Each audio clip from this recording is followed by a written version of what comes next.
Hello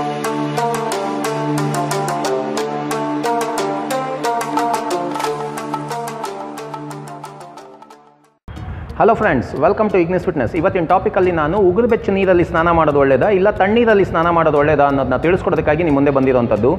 ಇತ್ತೀಚೆಗೆ ಸಾಕಷ್ಟು ಜನ ನನಗೆ ಮೆಸೇಜ್ ಮಾಡ್ತಾ ಇದ್ದಿದ್ದು, ಸರ್ ನಾನು ವ್ಯಾಯಾಮ ಮುಗಿಸ್ಕೊಂಡು ಮನೆಗೆ ಬಂದಿರ್ತೀನಿ, ಆ ಟೈಮಲ್ಲಿ ನಾನು ಉಗುರು ಬೆಚ್ಚ ನೀರಲ್ಲಿ ಸ್ನಾನ ಮಾಡಬೇಕಾ ಇಲ್ಲ ತಣ್ಣೀರಲ್ಲಿ ಸ್ನಾನ ಮಾಡಬೇಕಾ ಅಂತ ಸಾಕಷ್ಟು ಜನ ನೀವು ಕೇಳ್ತಾ ಇದ್ರಿ. ಹಾಗಾಗಿ ಈ ವಿಡಿಯೋನ ನಿಮ್ಮ ಮುಂದೆ ತರ್ತಾ ಇರೋವಂಥದ್ದು.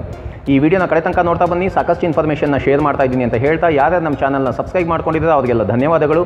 ಯಾರ್ಯಾರು ಮಾಡ್ಕೊಂಡಿಲ್ಲ ದಯವಿಟ್ಟು ಮಾಡ್ಕೊಳ್ಳಿ ಅಂತ ರಿಕ್ವೆಸ್ಟ್ ಮಾಡ್ತಾ ಇದ್ದೀನಿ. ಜೊತೆಲಿರುವಂಥ ಬೆಲ್ ಐಕನ್ನ ಪ್ರೆಸ್ ಮಾಡ್ಕೊಳ್ಳಿ, ಸೊ ನಾನು ಇಂಥ ವೀಡಿಯೋಸ್ನ ಅಪ್ಲೋಡ್ ಮಾಡಿದಾಗ ನಿಮ್ಮ ನೋಟಿಫಿಕೇಷನಲ್ಲಿ ಬೇಗ ಸಿಗುತ್ತೆ ಅಂತ ಹೇಳ್ತಾ ಟಾಪಿಕ್ಗೆ ಹೋಗೋಣ.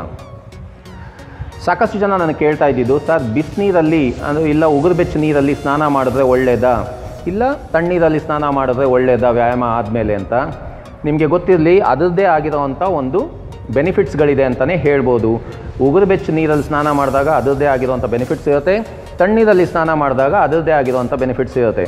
ಆದರೆ ಕೆಲವೊಮ್ಮೆ ಕೆಲವು ಥರ ಪ್ರಾಬ್ಲಮ್ಸಲ್ಲಿದ್ದಾಗ ಯಾವ ನೀರಲ್ಲಿ ಸ್ನಾನ ಮಾಡಿದಾಗ ನಮಗೆ ಬೇಗ ಅದರಿಂದ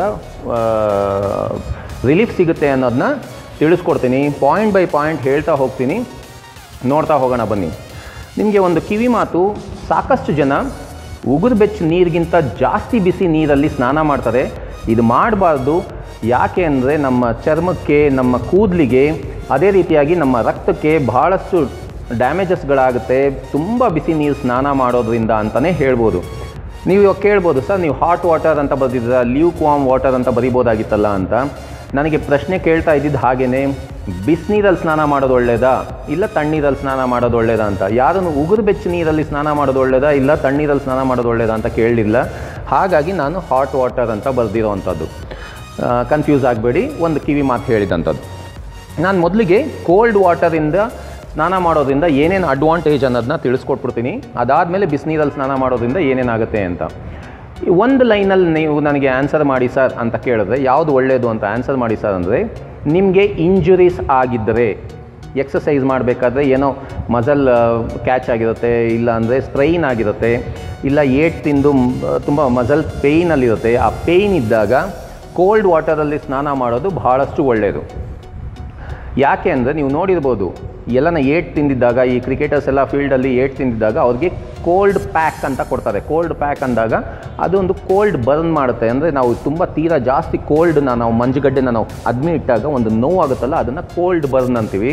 ಆ ಕೋಲ್ಡ್ ಬರ್ನಲ್ಲಿ ಪೇಯ್ನ ರಿಲೀವ್ ಮಾಡೋವಂಥ ಒಂದು ಶಕ್ತಿ ಇರುತ್ತೆ. ಹಾಗಾಗಿ ಕೋಲ್ಡ್ ಪ್ಯಾಕ್ ಕೊಡೋವಂಥದ್ದು. ಆ ರೀತಿಯಾಗಿದ್ದಾಗ ನೀವು ಕೋಲ್ಡ್ ವಾಟರ್ ಬಾತ್ ಸ್ನಾನ ಮಾಡ್ಬೋದು. ಇಲ್ಲಾಂದರೆ ಉಗುರು ಬೆಚ್ಚ ನೀರಲ್ಲಿ ಸ್ನಾನ ಮಾಡಬೇಕು ಅಂದರೆ ನೀವು ನಾರ್ಮಲ್ ಕಂಡೀಷನಲ್ಲಿದ್ದಾಗ ಉಗುರು ಬೆಚ್ಚ ನೀರಲ್ಲಿ ಸ್ನಾನ ಮಾಡೋದು ಬಹಳಷ್ಟು ಒಳ್ಳೆಯದು. ಇಲ್ಲಿ ಪಾಯಿಂಟ್ ಬೈ ಪಾಯಿಂಟ್ ತಿಳಿಸ್ಕೊಡ್ತಾ ಹೋಗ್ತೀನಿ, ನೋಡ್ತಾ ಹೋಗೋಣ ಬನ್ನಿ. ಮೊದಲಿಗೆ ಫಸ್ಟ್ ಪಾಯಿಂಟಲ್ಲಿ ರೆಫ್ರೆಶಿಂಗ್ ಮಾಡುತ್ತೆ. ಕೋಲ್ಡ್ ವಾಟರಲ್ಲಿ ಸ್ನಾನ ಮಾಡಿದ್ರೆ ರೆಫ್ರೆಶಿಂಗ್ ಮಾಡಿಕೊಡುತ್ತೆ. ಏನು ಸರ್ ಇದು ಅಂತ ನೀವು ಕೇಳ್ಬೋದು.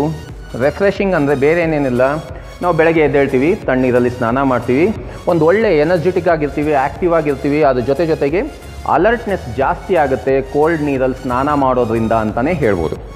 ಹಾಗಾಗಿ ಕೋಲ್ಡ್ ನೀರಲ್ಲಿ ಸ್ನಾನ ಮಾಡಿದಾಗ ಒಂದು ರೆಫ್ರೆಶಿಂಗ್ ಆಗಿರ್ತೀವಿ, ಒಂಥರ ತುಂಬ ಆ್ಯಕ್ಟಿವ್ ಮೋಡಲ್ಲಿರೋದ್ರಿಂದ ಕೋಲ್ಡಲ್ಲಿ ಸ್ನಾನ ಮಾಡೋದು ಬಹಳಷ್ಟು ಒಳ್ಳೆಯದು. ಇನ್ನು ಅದೇ ರೀತಿಯಾಗಿ ಸೆಕೆಂಡ್ ಪಾಯಿಂಟ್ ಏನು ಅಂತ ನೋಡಿದ್ರೆ, ಹೇರ್ಗೆ ಮತ್ತು ಸ್ಕಿನ್ಗೆ ಬಹಳಷ್ಟು ಒಳ್ಳೆಯದು. ಆಗಲೇ ಹೇಳ್ದಂಗೆ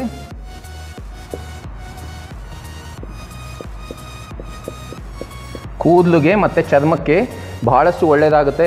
ಯಾಕೆ ಅಂದರೆ ಟೆಂಪ್ರೇಚರ್ ಕೋಲ್ಡ್ ಇರೋದ್ರಿಂದ, ರೂಮ್ ಟೆಂಪ್ರೇಚರ್ ಇಲ್ಲ ಅದಕ್ಕಿಂತ ಸ್ವಲ್ಪ ಕೋಲ್ಡ್ ಆಗಿದ್ದಾಗ ನೀವು ಸ್ನಾನ ಮಾಡಿದ್ರೆ ಬಹಳಷ್ಟು ಒಳ್ಳೆಯದು. ಅದ್ರ ಜೊತೆಗೆ ನಮ್ಮ ಸ್ವೆಟ್ ಪೋರ್ಸ್ ಏನಿರುತ್ತೆ ಅದು ಬ್ಲಾಕ್ ಆಗುತ್ತೆ. ಯಾಕೆ ಅಂದರೆ ನಾವೇನು ಮಾಡ್ತೀವಿ, ಚಳಿ ಇದ್ದಾಗ ಕೋಲ್ಡ್ಗೆ ಏನು ಮಾಡ್ತೀವಿ, ನಾವು ಶ್ರಿಂಕ್ ಮಾಡ್ತೀವಿ. ಶ್ರಿಂಕ್ ಮಾಡಿದಾಗ ನಮ್ಮ ಚರ್ಮನೂ ಶ್ರಿಂಕ್ ಆಗೋದ್ರಿಂದ ನಮ್ಮ ಸ್ವೆಟ್ ಪೋರ್ಸ್ ಏನಿದೆ, ಅಂದರೆ ರಂಧ್ರಗಳು ಅಂತ ಏನು ಕರಿತೀವಿ, ಶೆಕೆ ರಂಧ್ರಗಳು ಏನಿರುತ್ತೆ ಅದೆಲ್ಲ ಕ್ಲೋಸ್ ಆಗೋದ್ರಿಂದ ಡಸ್ಟ್ ಒಳಗಡೆನೇ ಬರೋಲ್ಲ, ಧೂಳು ಡಸ್ಟ್ ಒಳಗಡೆನೇ ಬರೋದಿಲ್ಲ. ಆ ಪೋರ್ಸಲ್ಲಿ ಕೂತ್ಕೊಂಡು ಗಾಯ ಆಗೋದು ಇಲ್ಲ, ಗುಳ್ಳೆ ಆಗೋವಂಥದ್ದು ಆಗೋದೇ ಇಲ್ಲ. ಹಾಗಾಗಿ ಕೋಲ್ಡ್ ನೀರಲ್ಲಿ ಸ್ನಾನ ಮಾಡೋದು ಭಾಳಷ್ಟು ಒಳ್ಳೆಯದು.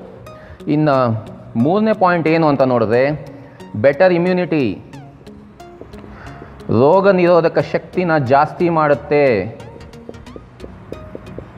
ಯಾಕೆ ಅಂದರೆ ನಾನು ಆಗಲೇ ಹೇಳ್ದಂಗೆ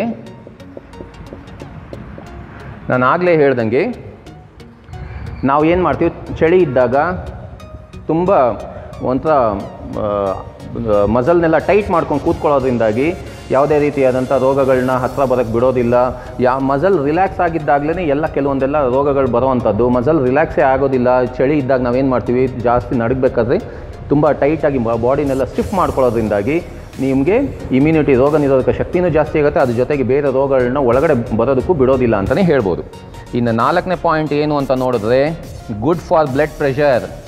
ರಕ್ತದೊತ್ತಡ ಇರೋವಂಥವ್ರಿಗೆ ತಣ್ಣೀರಲ್ಲಿ ಸ್ನಾನ ಮಾಡೋದು ಭಾಳಷ್ಟು ಒಳ್ಳೆಯದು. ಯಾಕೆ ಸರ್ ಅಂತ ಕೇಳ್ಬೋದು. ಏನಾಗುತ್ತೆ, ನಾರ್ಮಲ್ಲಾಗಿ ರಕ್ತದೊತ್ತಡ ಇರೋವಂಥವ್ರಿಗೆ ಏನಾಗುತ್ತೆ, ತೀರಾ ಹೈ ಲೆವೆಲ್ ಬ್ಲಡ್ ಪ್ರೆಷರ್ ಇರೋದ್ರಿಂದಾಗಿ, ರಕ್ತದೊತ್ತಡ ಜಾಸ್ತಿ ಇರೋದ್ರಿಂದಾಗಿ ಅವ್ರಿಗೇನಾಗುತ್ತೆ, ಹೈ ಬ್ಲಡ್ ಪ್ರೆಷರ್ ಅಂತ ತೋರಿಸೋವಂಥದ್ದು. ತಣ್ಣೀರಲ್ಲಿ ಸ್ನಾನ ಮಾಡಿದಾಗ ಅಷ್ಟು ಬ್ಲಡ್ ಪ್ರೆಷರ್ ಇರೋದಿಲ್ಲ, ಕಮ್ಮಿ ಮಾಡುತ್ತೆ. ನಮ್ಮ ಮೈಯಲ್ಲಿ ಹರಿತಾ ಇರುವಂಥ ರಕ್ತದ ಸ್ಪೀಡ್ನ ಕಮ್ಮಿ ಮಾಡೋದ್ರಿಂದಾಗಿ ಬ್ಲಡ್ ಪ್ರೆಷರ್ ಕಮ್ಮಿ ಆಗೋದಕ್ಕೆ ಸಹಾಯ ಮಾಡುವಂಥದ್ದು. ಯಾರನ್ನ ಬ್ಲಡ್ ಪ್ರೆಷರ್ ಪೇಷಂಟ್ಸ್ ಈ ವಿಡಿಯೋನ ನೋಡ್ತಾ ಇದ್ದರೆ, ನೀವು ತಣ್ಣೀರಲ್ಲಿ ಸ್ನಾನ ಮಾಡೋದನ್ನ ಪ್ರಾಕ್ಟೀಸ್ ಮಾಡ್ತಾ ಬನ್ನಿ, ನಿಮ್ಮ ಬ್ಲಡ್ ಪ್ರೆಷರ್ನ ಸಾಕಷ್ಟು ಮಟ್ಟಿಗೆ ಕಂಟ್ರೋಲಿಗೆ ತರ್ಬೋದು ಅಂತಲೇ ಹೇಳ್ಬೋದು. ಇನ್ನು 5ನೇ ಪಾಯಿಂಟ್ ಏನು ಅಂತ ನೋಡಿದ್ರೆ, ಸ್ಟ್ರೆಸ್ ಬಸ್ಟರ್. ಒತ್ತಡ ಯಾರಿಗಿರುತ್ತೆ ಅವರು ತಣ್ಣೀರಲ್ಲಿ ಸ್ನಾನ ಮಾಡ್ತಾ ಬಂದರೆ ಅವ್ರಿಗೆ ಒತ್ತಡದಿಂದ ಹೊರಬರೋದಕ್ಕೆ ಬಹಳಷ್ಟು ಸಹಾಯ ಮಾಡಿಕೊಡುತ್ತೆ. ಯಾಕೆ ಸರ್ ಅಂತ ಕೇಳ್ಬೋದು. ಕೋಲ್ಡ್ ವಾಟರ್ ಅಂತ ಬಂದಾಗ ಟೆಂಪ್ರೇಚರ್ ಕಮ್ಮಿ ಇರೋದ್ರಿಂದಾಗಿ ಆ ಸ್ಟ್ರೆಸ್ ಏನಾಗಿರುತ್ತೆ, ಏನು ಕೆಲಸ ಮಾಡ್ತಾ ಇರ್ತಾರೆ, ಇಲ್ಲ ಎಕ್ಸಸೈಸ್ ಮಾಡ್ತಾ ಇರ್ತಾರೆ, ಏನು ಮಾಡ್ತಾ ಇರ್ತಾರೆ, ಅದರಿಂದ ಏನು ಅವ್ರ ಬಾಡಿಗೆ ಸ್ಟ್ರೆಸ್ ಆಗಿರುತ್ತೆ, ಅದರಿಂದ ರಿಲ್ಯಾಕ್ಸ್ ಆಗೋದಕ್ಕೆ ಈ ಕೋಲ್ಡ್ ವಾಟರ್ ಬಾತ್ ಭಾಳಷ್ಟು ಸಹಾಯ ಮಾಡುತ್ತೆ ಅಂತಲೇ ಹೇಳ್ಬೋದು. ಇದು ಒಂದು ಪಾರ್ಟ್ ಆಫ್ ದ ವಿಡಿಯೋ ಆಯಿತು. ಇನ್ನು 2ನೇ ಪಾರ್ಟಲ್ಲಿ ಬಿಸಿನೀರಿಂದ ಸ್ನಾನ ಮಾಡುವಂಥದ್ದು, ಅಂದರೆ ಉಗುರು ಬೆಚ್ಚ ನೀರಿಂದ ಸ್ನಾನ ಮಾಡೋದ್ರಿಂದ ಏನೇನೆಲ್ಲ ಉಪಯುಕ್ತ ಬೆನಿಫಿಟ್ಸ್ ಇದೆ ಅಂತ ನೋಡ್ಬೋದು. ಒಂದೊಂದೇ ನೋಡ್ತಾ ಹೋಗೋಣ ಬನ್ನಿ. ಮೊದಲನಿಗೆ ರಿಲ್ಯಾಕ್ಸ್ ಸ್ಟಿಫ್ ಮಸಲ್. ಏನು ಸರ್ ಇದು ಅಂದರೆ ಯಾರು ಎಕ್ಸಸೈಸ್ ಮಾಡ್ತಾ ಇರ್ತೀರಾ, ಅವ್ರು ಎಕ್ಸಸೈಸ್ ಮಾಡಾದ್ಮೇಲೆ ಏನಾಗಿದೆ, ಇವಾಗ ಬೈಸೆಪ್ಸ್, ಚೆಸ್ಟ್, ಶೋಲ್ಡರ್ ಏನು ಎಕ್ಸಸೈಸ್ ಮಾಡ್ತಾ ಇರ್ತೀರ, ಆ ಮಸಲ್ ಎಕ್ಸಸೈಸ್ ಎಲ್ಲ ಮುಗ್ದಾದ್ಮೇಲೆ ನೋಡಿದಾಗ ಸ್ಟಿಫ್ ಆಗಿಬಿಟ್ಟಿರುತ್ತೆ. ಕೆಲವು ನೀವು ಹೇಳೋದನ್ನ ಕೇಳಿರ್ಬೋದು, ಸರ್ ನಾನು ಇಲ್ಲಿ ಮಾಡ್ತಾ ಇರ್ತೀನಿ, ಜಿಮ್ಮಲ್ಲಿ ಮಾಡಿದಾಗ ಮಸಲ್ಸ್ ಎಲ್ಲ ಚೆನ್ನಾಗಿ ಟೈಟಾಗಿರುತ್ತೆ ಸರ್, ಮನೆಗೆ ಹೋಗಿದ ತಕ್ಷಣ ಲೂಸ್ ಆಗ್ತಾ ಬಂದ್ಬಿಡುತ್ತೆ ಅಂತ. ಅದೇ ರೀತಿಯಾಗಿ ಅದನ್ನೇ ನಾವು ಸ್ಟಿಫ್ನೆಸ್ ಅಂತ ಹೇಳೋವಂಥದ್ದು. ಆ ಮಸಲ್ ಸ್ಟಿಫ್ನೆಸ್ ಏನಿರುತ್ತೆ, ಆ ಮಸಲ್ ಸ್ಟಿಫ್ನೆಸ್ನ ಆದಷ್ಟು ಬೇಗ ರಿಲ್ಯಾಕ್ಸ್ ಮಾಡೋದಕ್ಕೆ. ಮಸಲ್ ಸ್ಟಿಫ್ ಆಗಿದ್ದಾಗ ಏನಾಗುತ್ತೆ, ರಕ್ತ ಸರಿಯಾಗಿ ಹರಿಯೋದಿಲ್ಲ. ಪರ್ಟಿಕ್ಯುಲರ್ ಮಸಲ್ಗೆ ರಕ್ತ ಸರಿಯಾಗಿ ಹರಿದೇ ಇದ್ದಾಗ, ರಕ್ತ is nothing but carrier of nutritious things ಮತ್ತು ಆಕ್ಸಿಜನ್ ಆಗಿರೋದ್ರಿಂದಾಗಿ ಸರಿಯಾಗಿ ಮಸಲಲ್ಲಿ ರಕ್ತ ಹರಿಲಿಲ್ಲ ಅಂದರೆ ಅದೇನು ಡ್ಯಾಮೇಜ್ ಆಗಿರುತ್ತೆ, ಅದನ್ನು ರಿಪೇರ್ ಮಾಡೋದಕ್ಕಾಗಲಿ ಇಲ್ಲ ಡೆವಲಪ್ ಮಾಡೋದಕ್ಕಾಗಲಿ ಆಗೋದಿಲ್ಲ. ಹಾಗಾಗಿ ನೀವು ಆ ಪರ್ಟಿಕ್ಯುಲರ್ ಮಸಲ್ ಡ್ಯಾಮೇಜ್ ಆಗೋವಂಥದ್ದು. ಅದಕ್ಕಾಗಿ ನೀವು ಉಗುರು ಬೆಚ್ಚ ನೀರಲ್ಲಿ ಸ್ನಾನ ಮಾಡಿದಾಗ ರಕ್ತ ಚೆನ್ನಾಗಿ ಹರಿಯೋದ್ರಿಂದಾಗಿ ಪರ್ಟಿಕ್ಯುಲರ್ ಮಸಲ್ನ ಹೈಡ್ರೇಟ್ ಆಗಿಡ್ಬೋದು ಅಂತಲೇ ಹೇಳ್ಬೋದು. ಇನ್ನು 2ನೇ ಪಾಯಿಂಟ್ ಏನು ಅಂತ ನೋಡೋದಾಯಿತು ಅಂದರೆ, ಹೆಲ್ಪ್ಸ್ ರೆಡ್ಯೂಸ್ ಕೋಲ್ಡ್.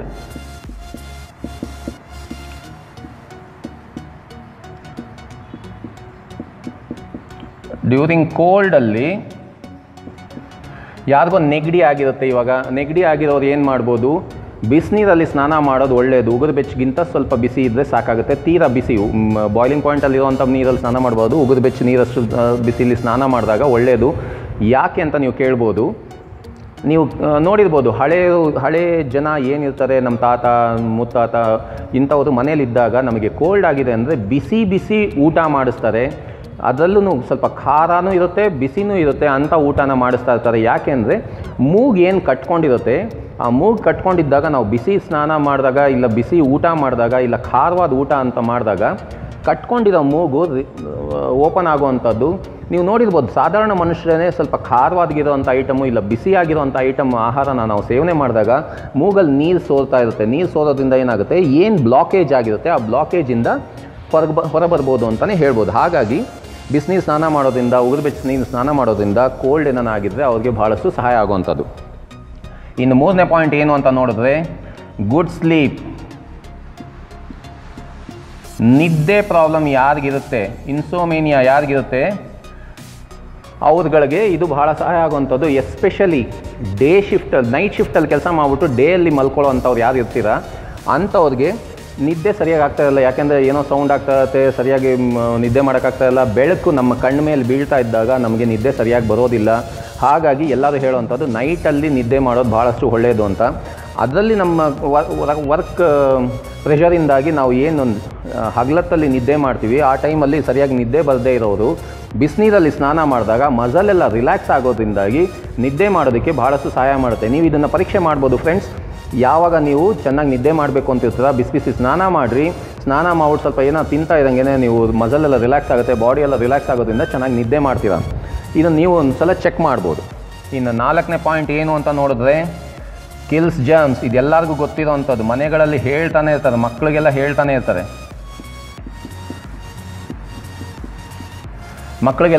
ಇರ್ತಾರೆ. ಏನಾರ ಮಣ್ಣಲ್ಲಿ ಗಿಣ್ಣಲ್ಲಿ ಆಟ ಆಡ್ತಾ ಇದ್ದೋ ಅಂಥ ಮಕ್ಕಳಿಗೆ ಬಿಸಿ ಬಿಸಿ ಸ್ನಾನ ಮಾಡು, ಊಟ ಮಾಡಿ ಮಲ್ಕೋ ಸ್ವಲ್ಪ ಹೊತ್ತು ಅಂತ. ಏನಕ್ಕೆ ಬಿಸಿ ಸ್ನಾನ ಮಾಡೋದು ಅಂದರೆ, ಏನು ಕ್ರಿಮಿಕೀಟಾಣುಗಳು ಬಂದಿರುತ್ತೆ, ಆ ಕೆಲವು ಕ್ರಿಮಿಕೀಟಾಣುಗಳು ಬಿಸಿ ನೀರಿಂದ ಸ್ನಾನ ಉಗುರು ಬೆಚ್ಚ ನೀರಿಂದ ಸ್ನಾನ ಮಾಡೋದ್ರಿಂದ, ಇಲ್ಲ ಸ್ವಲ್ಪ ಉಗುರು ಬೆಚ್ಚಗಿಂತ ಸ್ವಲ್ಪ ಜಾಸ್ತಿ ಬಿಸಿ ನೀರಿಂದ ಸ್ನಾನ ಮಾಡೋದ್ರಿಂದ ಆ ಕ್ರಿಮಿಕೀಟಾಣುಗಳು ಹರಡೋದಿಲ್ಲ, ಅಂದರೆ ಮಲ್ಟಿಪ್ಲೈ ಆಗೋದಿಲ್ಲ. ಮಲ್ಟಿಪ್ಲೈ ಆಗದೆ ಇರೋದ್ರಿಂದಾಗಿ ಅಲ್ಲಲ್ಲೇ ಅದು ಸಾಯೋವಂಥದ್ದು. ಹಾಗಾಗಿ ಬಿಸಿ ನೀರು, ಉಗುರು ಬೆಚ್ಚ ನೀರನ್ನ ಸ್ನಾನ ಮಾಡೋದು ಭಾಳಷ್ಟು ಒಳ್ಳೆಯದಾಗಿರುತ್ತೆ. ಈಗ ನೀವು ನನಗೆ ಪ್ರಶ್ನೆ ಮಾಡ್ಬೋದು, ಸರ್ ನೀವು ಯಾವ ಥರ ನೀರಿಂದ ಸ್ನಾನ ಮಾಡ್ತೀರಾ ಸರ್ ದಿನ ಅಂತ. ನಾನು ದಿನಕ್ಕೆ 2 ಟೈಮ್ ಸ್ನಾನ ಮಾಡುವಂಥದ್ದು, ಯಾಕೆಂದರೆ ನಾನು 2 ಟೈಮ್ ವರ್ಕೌಟ್ ಮಾಡುವಂಥದ್ದು, ಬೆಳಗ್ಗೆ ಒಂದು ಸಲ ಸಾಯಂಕಾಲ ಒಂದು ಸಲ. ಬೆಳಗ್ಗೆ ನಾನು ಕಾರ್ಡಿಯೋ ಮಾಡ್ತೀನಿ, ಸಾಯಂಕಾಲ ನಾನು ವೆಯ್ಟ್ ಟ್ರೈನಿಂಗ್ ಮಾಡೋದ್ರಿಂದಾಗಿ ನಾನೇನು ಮಾಡ್ತೀನಿ, ನಾನು ಇಂಟೆನ್ಸ್ ವರ್ಕೌಟ್ ಮಾಡಿದ್ದೀನಿ. ತುಂಬ ಇಂಟೆನ್ಸ್ HIIT ವರ್ಕೌಟ್ಸ್, ಇಲ್ಲ ಇಂಟೆನ್ಸ್ ವರ್ಕೌಟ್ಸ್, ಕಾಂಪೌಂಡ್ ವರ್ಕೌಟ್ಸ್ ಏನಾರ ಮಾಡಿದ್ದೀನಿ. ಸೈಸ್ ಆಗಿರ್ಬೋದು, ಇಲ್ಲಾಂದರೆ ಡೆಡ್ ಲಿಫ್ಟ್ ಆಗಿರೋವಂಥ ವರ್ಕೌಟ್ಸ್ ಆಗಿರ್ಬೋದು. ಇಂಥದ್ದೇನಾರು ವರ್ಕೌಟ್ಸ್ ಮಾಡಿದ್ದೀನಿ ಅಂದರೆ ನಾನು ಆದಷ್ಟು ಕೋಲ್ಡ್ ವಾಟರ್ ಬಾತ್ನ ಪ್ರಿಫರ್ ಮಾಡ್ತೀನಿ. ಯಾಕೆ ಅಂದರೆ ಪೇಯ್ನ್ ಬಂದುಬಿಡುತ್ತೆ, ನೆಕ್ಸ್ಟ್ ದಿನ ಪೇಯ್ನ್ ಬಂದು ನಾವು ವರ್ಕೌಟ್ ಆದಮೇಲೂ ನಾವು ಏನು ಕೂಲ್ ಡೌನ್ ಮಾಡ್ತೀವಿ, ಕೂಲ್ ಡೌನ್ ಮಾಡಾದ್ಮೇಲೂ ಕೆಲವು ಟೈಮ್ ಪೇಯ್ನ್ ಬಂದುಬಿಡುತ್ತೆ. ಯಾಕೆಂದರೆ ನಾವು ಅಷ್ಟು ವೆಯ್ಟ್ಸ್ ಯೂಸ್ ಮಾಡೋದ್ರಿಂದ ಅದು ಯಾವಾಗ ನನಗೆ ಸೆನ್ಸ್ ಆಗುತ್ತೆ ನಾನು ಕೋಲ್ಡ್ ವಾಟರ್ ಬಾತ್ನ ಪ್ರಿಫರ್ ಮಾಡ್ತೀನಿ. ಅದೇ ರೀತಿಯಾಗಿ ನಾನು ನಾರ್ಮಲ್ ವರ್ಕೌಟ್ ಮಾಡಿದ್ದೀನಿ, ರಿಲ್ಯಾಕ್ಸ್ ಆಗಬೇಕು, ನಾಳೆ ಹೆಂಗೂ ಶನಿವಾರನೋ ಇಲ್ಲ ಭಾನುವಾರನೋ ನನಗೇನು ಕೆಲಸ ಇಲ್ಲ, ನಾನು ಜಿಮ್ ಹೋಗುವಂಥದ್ದು ಏನಿಲ್ಲ, ಮನೇಲಿ ಆರಾಮಾಗಿ ರೆಸ್ಟ್ ಮಾಡಬೇಕು ಅಂತ ಇದ್ದಾಗ ನಾನು ಹಾಟ್ ವಾಟರ್ನ ಪ್ರಿಫರ್ ಮಾಡೋವಂಥದ್ದು. ಇದರಲ್ಲಿ ಕೋಲ್ಡ್ ವಾಟರ್ ಒಳ್ಳೆಯದು, ಹಾಟ್ ವಾಟರ್ ಒಳ್ಳೆಯದು ಅನ್ನೋದು ಏನೂ ಇಲ್ಲ. ಇಂಜುರೀಸ್ ಏನಾರ ಇದ್ದರೆ ಆದಷ್ಟು ಕೋಲ್ಡ್ ವಾಟರ್ನ ಪ್ರಿಫರ್ ಮಾಡಿ.